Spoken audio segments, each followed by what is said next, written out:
A recent article in the journal Meat Science acknowledged that a sector of the population perceives meat as a food that is detrimental to their health because of studies associating meat consumption with heart disease and cancer. For these reasons, these meat consumers look for healthier food alternatives as a means to maintain good health. So, this represents a good opportunity for the industry to develop some new products. Natural foods could be added to meat to reach those health-oriented consumers by boosting antioxidant levels, for example. Foods like flax seeds and tomatoes are healthy, associated with reduced risks of cancer and cardiovascular disease. So by making flaxseed tomato burgers, they figure they can reduce saturated fat intake and less sugar somehow?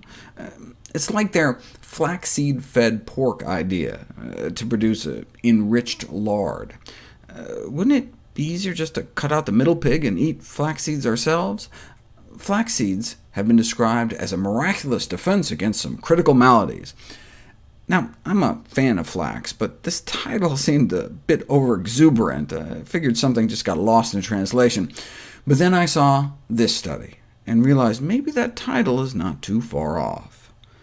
Rarely do we see a dietary study of this caliber, a prospective, double-blind, placebo-controlled, randomized trial. You know how hard that is in a nutrition study? I mean, for drugs, it's easy.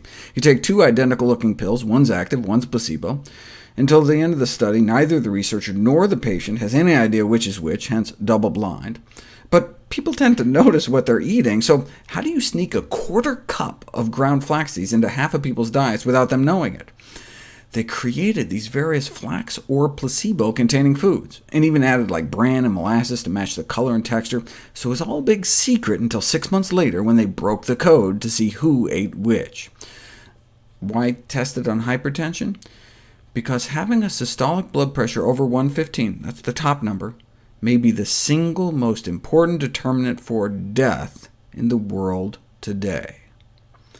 If you take a bunch of older folks, most of them on an array of blood pressure pills, and don't improve their diet at all, despite the drugs, they may start out with, on average, hypertensive, and stay hypertensive 6 months later. But those who are unknowingly eating ground flax seeds every day drop their systolic blood pressure about 10 points, and their diastolic, the lower number, by about 7 points. That might not sound like a lot, but a drop like that could cut stroke risk 46%, heart disease 29%, and that 10-point drop in the top number could have a similar effect on strokes and heart attacks.